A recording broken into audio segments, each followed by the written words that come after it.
All information contained in this podcast is general in nature and does not consider your individual circumstances. You should consider the appropriateness of this information with regards to your individual objectives, financial situation, and needs. Welcome to Sharing More Than the Sheets, a podcast to help you and your partner make better financial and lifestyle decisions so that you can both focus on the things that you love. I'm your host, Michael Khouri, financial planner, green thumb, husband, and just dad.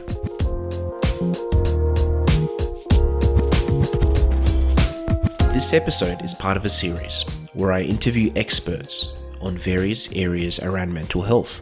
If you or someone you know is in crisis and needs help now, call 000 Lifeline on 13 11 14 or Beyond Blue on 1300 22 46 36 anytime for support and advice.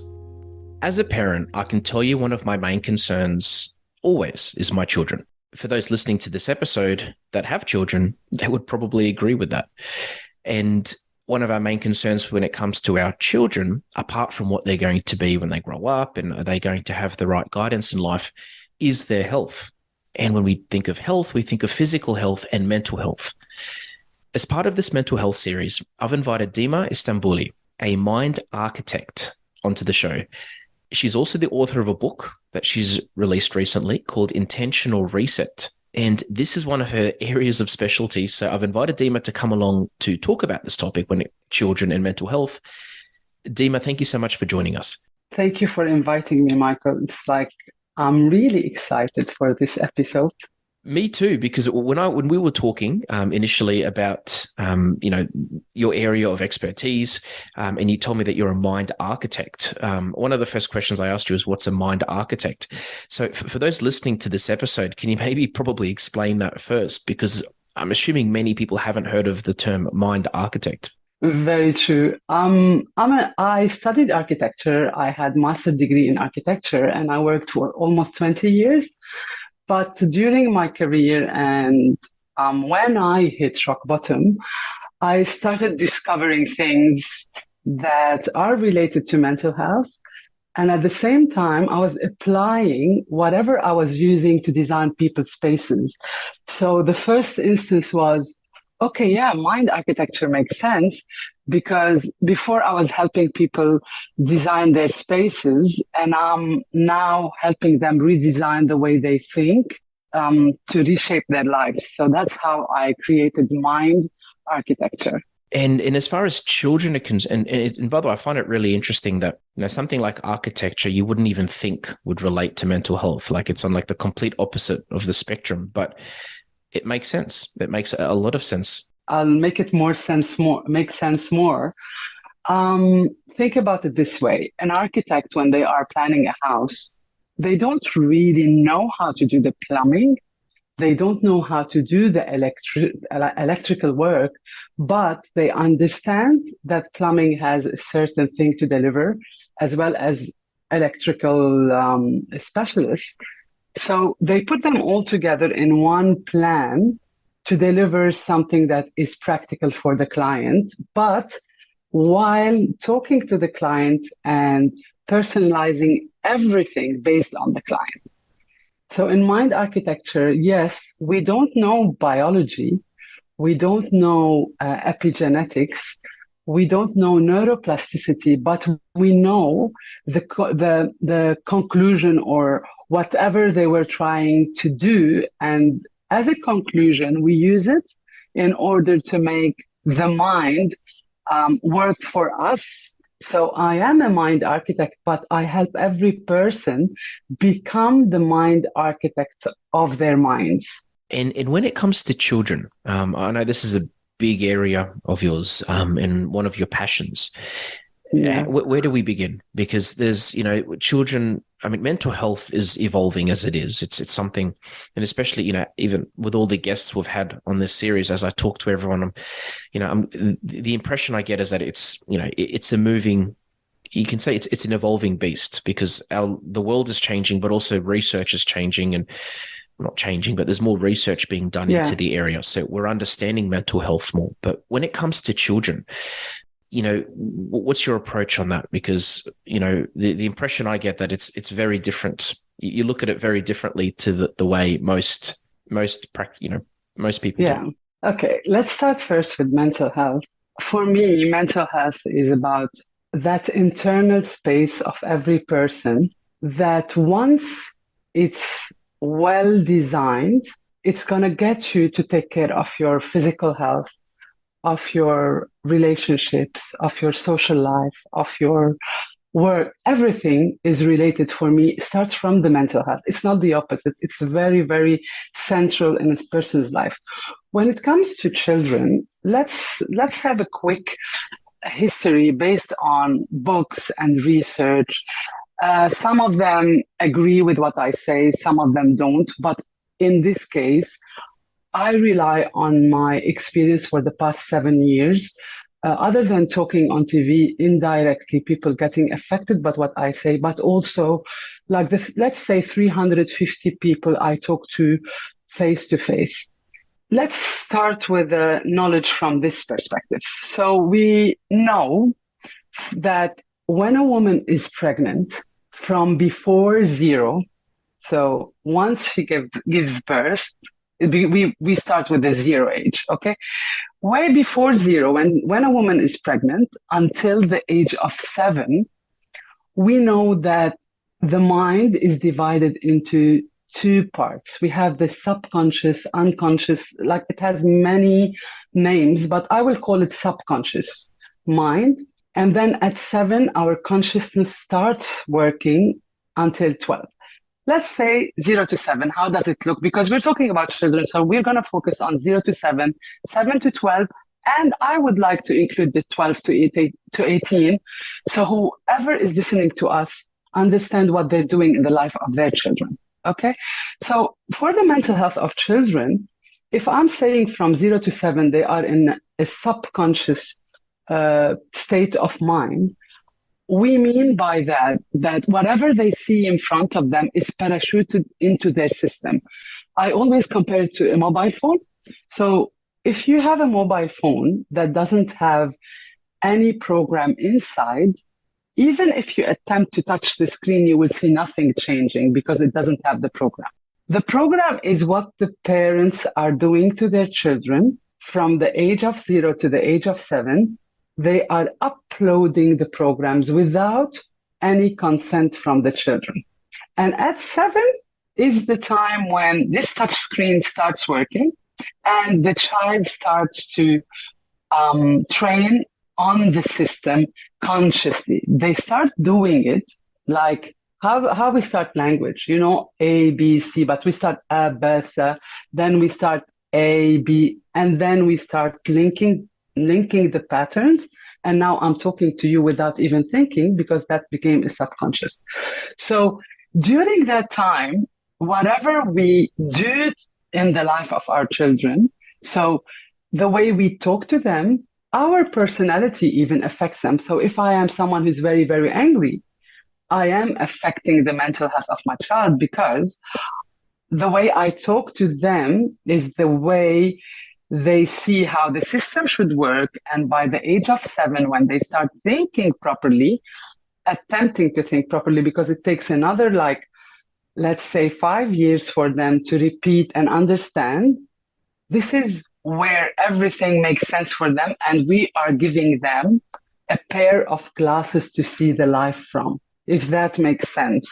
Yes, it does. It does. So you're really emphasizing the whole nurture side of things. So the way children are nurtured. Again, with research, you go back, the DNA definitely has an effect on that. But they argue, some people say nature is 30, nurture is 70. But when we look at the results of research and we look how the percentages and whatever we look at now, we see that when we talk about childhood, like adverse childhood experiences, and when we see in every research saying that these experiences are affecting our results, it gives us another way to see things, that whatever happens in your childhood is a gate for your adulthood. And we're going to see it happen, we're going to see all these problems reflected later on. So that time of the life of our children is very important. And parents are the main player, plus the school. But I would say during that time, school is important, but parents are much more important. And we have the community as well. Okay. And how do parents work on that? So, for someone listening to this that may be thinking, okay, well, maybe I've passed a bit of, not a bit of baggage onto my children, but, if a parent feels like maybe they're having a negative effect on their children's mental health, where do they begin? What signs should they look out for? And, what are some resources or some strategies? Yeah. First of all, I would like to give you like few times I got a call from a parent complaining about their children. So normally the problem in our society is that we parents think that we know better and we look at our children. I'm not going to say all of us, but a majority look at the children as a challenge, especially when they reach the teenager years. And Yes. everyone will start complaining. But before we don't complain, why? Because let me put it between two brackets, we unintentionally manipulate the way they think. So when my children are between the age of, like they're growing up, they break something. Some of us hit them, which is very bad. And we know by now the law doesn't let you do that. But a lot of us put them in the corner or stop them from using their devices, let's say, or like we have so many ways to punish, but we have so less ways to explain, and we lose our patience because we want them to do the right thing. They don't really object from the age of 0 to 12 much. But suddenly when they're 12 and their hormones, and you've heard it from many specialists before that, teenagers start having hormonal changes and they want to be autonomous and they start fighting because they can see the difference between being controlled by the parent and now they want to take control of their lives. So in this whole thing, the parent a lot of times don't know that there is a problem except in the teenage years. So since we're talking about childhood, I'm always relating to that because what we are planting today, we're not going to see it today. So today you might not see any symptoms in your kids, but you will see it when your kids become teenagers. That's a really good point. Like, I mean, even for me, so my children are, at 9, 6, and 4. And I remember when they were younger, I used to talk to clients and I say, oh, I can't wait for them to be teenagers. They can just, look after themselves. And I 99% of the time I'd get this look and they just look at you, say like they're staring at a ghost and they're like, no, you don't want them to, don't look forward to teenage. I'm like, okay, wow. Okay. So I just I've always had that assumption that once they become teenagers, all children become monsters, and obviously, yes, they become a bit more, obviously, we all become more complicated as we get older. And like what you said, there's hormonal changes and there's all these different things. But what you're saying is that, yeah, there's like an overlooked aspect of them from 0 to 12, which we're having a serious impact on potentially as parents. Yes, and look at the numbers, like whatever we're doing in intervention in terms of traditional therapy, even introducing I'm not going to give names, but we're introducing centers and putting all this money. But then you look at the crisis and it's going up. Why? Because we're tackling the symptoms. Once we start seeing the symptoms, we act. But the symptoms are actually, they're coming from a seed. So when you plant a seed, you wait. You believe that the seed is going to grow, right? And after, maybe depends on how important is the seed. If it's a cedar, for example, it's going to take maybe 5 years. But if it's a parsley, it's going to take 4 weeks. Whatever it is, during the growth under the ground, you don't see anything and you think everything is all right. When it comes out, you're like, oh, the symptoms are showing, I am in trouble. So I'm going to give you an example about teenagers because from my personal experience. So I have 3 teenagers now. I have a 15-year-old, a 16-year-old, and an 18 years old. And to be honest with you, maybe this is why I'm fighting to prove some points because now my children are my best friends. It's not that I never had any conflict with them, but it was always based on communication because when they were 6, you know what was the word that the sentence that I used to say? I used to say, I'm not a policeman. I'm here to help you how to do it better the next time. So whenever you do something wrong, don't worry about telling me. And this is how it opened between us conversations. Sometimes I blush because they ask me questions that are like we parents don't like to share.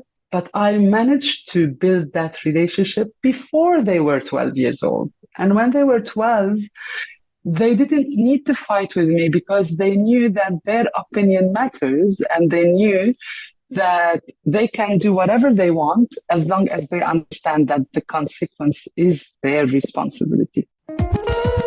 These podcasts have been brought to you by Better Financial Planning Australia.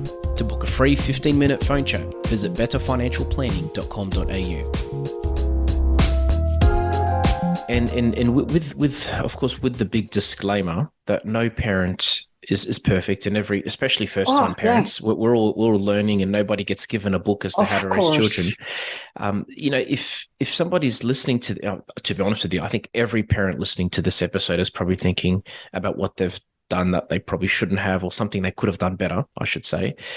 What would you say to that? Like, where could that parent start? Let's say somebody has a child that is maybe not 12 yet, maybe me, not maybe, but me. I'm listening to this and I'm thinking, okay, I can think of many times where, I've raised my voice, situations where, I could have maybe handled a situation better.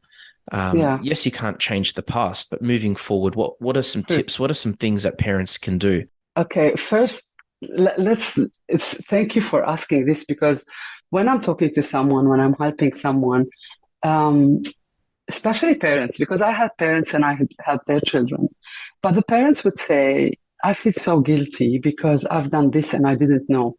What we need to emphasize now is we shouldn't feel guilty because we did what we knew best, and we had the programs coming from our culture, from our parents. So we were raised that way. We can do it better, except when we know about something better. So don't feel guilty. And it's never, ever too late. And I was that parent. I was the parent that shouts. I was the parent that did. I would say now, if I look back, I say horrible things, but I cannot judge myself 15 years ago or 12 years ago, because, when we're growing, we go to school. Can you judge yourself in year 1 for doing bad in math?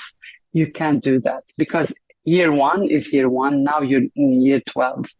We are in year 12 in our parenting. So we can't look back and say, oh, I did it wrong, or I'm doing it wrong. I'm doing it wrong. The most important part now is, what do I do when I start being aware that the way I am raising my children is not going to help them when they are older. So the first thing I would say is, look at your children especially because we are in a world where everyone thinks business and business relationships and work.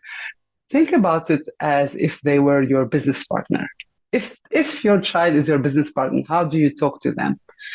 And the traditional way of talking, no, they will, if you speak to them like that, there are no boundaries, they're gonna do things that are bad. I always tell parents, if they are doing the bad thing when they are under your wings, it's good because you're gonna be able to help them. But if you keep on suppressing them and telling them, don't do this, don't do that, and especially the parents, I want to open this subject. When it comes to alcohol, drugs, all of that, we always say, don't do that, you're going to go to prison. We always make it so bad because we think that if we make it so bad, they're going to be afraid to do it. Education and raising our children should not be based on making them feel afraid. It should be like giving them agency, giving them that sense of agency.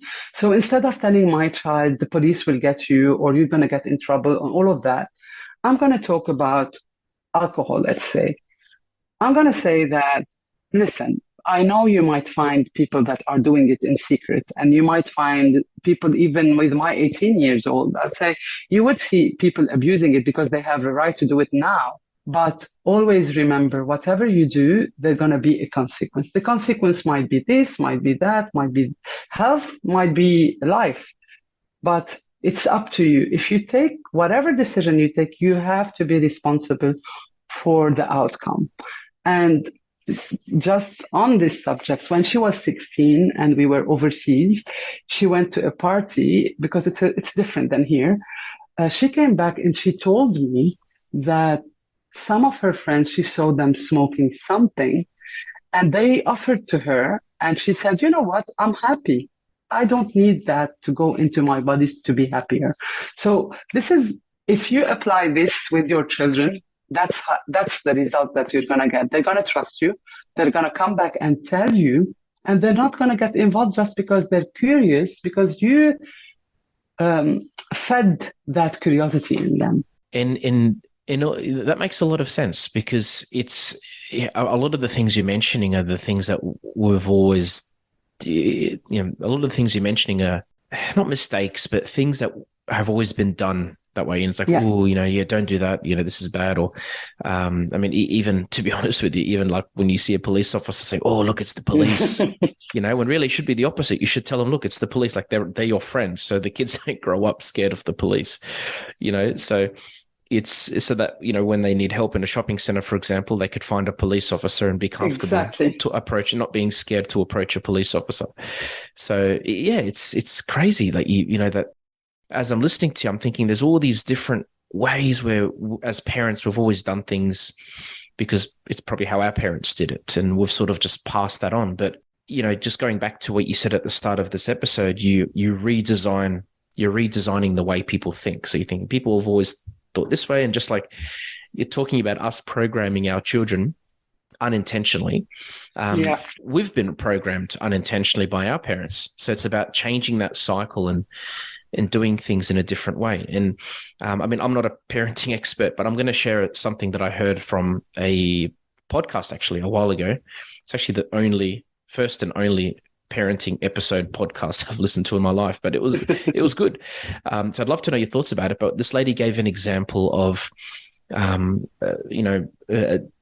a child, for example, being on a bike and constantly going on the road, and the mum telling her, no, stay off the road, stay on the driveway. And she kept going on the road. And what most parents would do is they'd take that bike away from them and say, all right, you've lost your bike. You're not going to go on it anymore, as a punishment. Yeah. But what she said is the better way to do it. And again, everybody has different opinions on parenting, of course. But in her opinion, she said the best way to do it is to talk to her and to talk to the child and say, look, you're obviously not ready to ride on the bike properly in a safe way. You keep going on the road and I've asked you not to. And, I'm worried about your safety. So I'm going to take the bike away from you until you're ready and you're responsible enough to be able to ride it in a safe manner without going on the road. And since listening to that, it makes a lot of sense. I've sort of implemented it with my children, and it works. And so, to be honest with you, it's sort of, they've got nothing to say back to that because they can't really argue. You've sort of just stated a really good point to them. What are your thoughts on that? Is that sort of what you were talking about when it comes to, taking iPads off children? And yeah, I would introduce one more step before I say I'll take it away, because with their ages, okay, the minute you say I take it away means you're not good enough for that. For us as a parent, yes, they're not good enough. What are you telling me? That's logic. Yeah, it's logic. But is their logic close to this logic? Do they understand? Like I was listening to Ian Hickey. He's a professor from Sydney Brain and Mind Center. He was talking about how, like, the chemicals in their body is so strong that they like to do things that are crazy. So a lot of times it's not about what we are saying, but I would say I would show them. First of all, I would give them like a mid step. So let's do a challenge, for example. Okay, every time you are on the path, you're gonna get those points. Every time you go down the path, because they're under you, they're still you are with them, right? And they're gonna challenge you. They're going to try to see your reaction. And a lot of times they're going to do the same mistake, not because they don't want to, because they are entertained with your reactions. And if I go back to my daughter and every child that age, maybe at around 2.5, 3, they're trying to eat and they drop the spoon. Okay.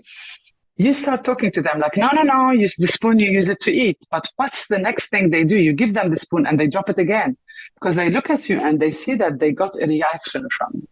And a lot of times we don't give even these reactions because we're too busy. So once they get hold of us, they just want the reaction to go over and over again because for them it's entertaining and it's filling their emotional tank. So in that specific case, I don't know why, but I've noticed that the more, if you take, even if you're explaining, yeah, if you don't let them say, I'll put it away, I'll try to train myself more, then they will always have this curiosity inside. And once you are busy, they might take it and go on the road and have an accident. So depends on the personality, depends on the age. There are so many factors that come into play, but I would always say I will explain about safety. I will show them videos on YouTube about children that are riding a bike and what might happen, but in a cartoon, not in a real life, because real life stories are going to be like a trauma for them. Like, I don't know if you got my point. It's not Yes. about, like, I know we need to set boundaries, but with kids, it's always friendly boundaries. And when they repeat it, we should not get offended as parents. It's not about us. And there's a hairline between raising up children and trying to defend our egos. Yes. Okay. And I know we're running very tight on time, but lastly, I just want to ask you if parents have noticed some potential, mental health, traits in their children that they feel should be checked out. Yeah. I'm assuming Yeah. the worst thing is to ignore it, or if they haven't noticed. Well, actually, first question is what can parents look out for in children? Like Yeah. at what point does something just become not normal for a child? And Yeah. again, we can't really define the word normal, but what's out of the ordinary? And secondly, what can they do as parents to help those children, and who should they contact? Okay. First of all, out of the ordinary could start from coming from school complaining all the time, complaining about everything in life. Another thing could be stealing food, stealing their friend things. And older children, you can start seeing addiction to devices, not wanting to see other people, not wanting to talk. It could be self-harm for older kids, but even now the problem is we're giving these devices for our children and they're watching things uncontrollably. So they are exposed to self-harm, they are exposed to suicidal thoughts. And the problem is without any filters. So, and when they listen to that, they are more curious, and then their social media goes on like crazy with all these ideas. We can see kids are getting bullied. They come and say, "I am bullied." Or we get complaints from school that they are bullying. All of these are the same facets of the same coin. So they all come from the same problem: is the child is not feeling happy, and they're gonna go towards something somehow. Anything that is odd to their nature and to your values and culture at the same time is something you should be aware of. The first, what can we do? And this is going to be a bit, I think, that's my way. I'm not trying to say the normal ways are bad, but I'm saying it starts from home. The problem It's not we are the problem. We are trying to give them something. Like they bring us a grade and we say, oh, yeah, that's good, but you can do better. But you can do better. That's already something that is going to hurt them. We'll talk about this maybe one other time, but I can start being the person that has time for them. Because the first thing is we notice in children that when they do something like that, it's because they need attention. And I know a child who's 14, imagine at 14, she got paralyzed, and that was not very long ago. They went everywhere. They checked everything and they couldn't find, and they said to the mother, she needs therapy. She called me because she knows me from social media. She knows me from the school. And I told her, I want to come and talk to the family. I went and I did a session for the whole family, and we started talking about things and highlighting what was going wrong mentally and how she was trying to get the attention of everyone, but everyone was busy with their problems. So if you want to attend to your kids' problems, you need to give them attention, undivided attention, your laptop on the side, your phone on the side. Talk to them. And when they feel that you are starting to talk and you are rebuilding that healthy relationship with them, they will start sharing. First, they will not share what they're going through in terms of self-harm or anything like that, but they're going to start saying exactly what's happening in an indirect way. But you can't really hear that except if you have unconditional attention. Yes. Okay. The very good points. And to be honest with you, I mean, I've learned a lot just from talking to you, and I'm sure many parents listening to this episode have taken something out of this. So thank you so much for your time, Dima. If anybody wanted to get in contact with you, or they want to learn more about what you do, or even your book, what would be the best way for them to do that? I would say the easiest to memorize right now is Mind Architecture on Instagram. That could be the easiest way to get in touch with me. And so I can, and I would say, I always tell people, if you're dealing with something, just contact me. We have a quick call and we discuss what you're going through. A lot of times it could be something very simple that they can change, and it could be solved just by having an advice from someone who cares. And I do care for the youth, and I want to do that unconditionally. And we take it from there. If whatever they need to do, they need to do. Yeah, great. Sounds good. And I'll put the link to your website in the description of this episode as well. Okay. And lastly, Dima, I like to always finish my jokes off with a dad joke. So dad jokes, as you know, that normally they're funny, but they're not very funny. So I hope you're ready for this one. What do you call a polar bear wearing earmuffs? Oh, you're talking to a French educated. Anything you want. Anything you want. They can't hear you. Anything you Yeah. It all started, to be honest, this whole dad joke thing started because I was always just mentioning dad jokes all the time. Like before I even became a dad, that's just me. I mean, I think I'm funny, and sometimes that's all that matters. And then people started saying to me, oh, you've got good dad jokes. And I was like, oh, okay. And I just, this podcast, it's my podcast. I guess I can say any joke I want, really. And as long as I think they're funny, that's all that matters. Which sounds pretty. But yeah, thank you so much for your time, Dima. I really appreciate your time. It's been an absolute pleasure. Thank you for giving me the opportunity to share my views. Thanks for joining us on Sharing More Than the Sheets. Please make sure you subscribe to be updated with future episode releases, and feel free to share this episode with any friends or family that you think it might benefit. Please visit us at sharingmorethanthesheets.com.au to submit questions or requests for future podcast topics. These podcasts have been brought to you by Better Financial Planning Australia. To book a 15-minute phone chat, visit betterfinancialplanning.com.au.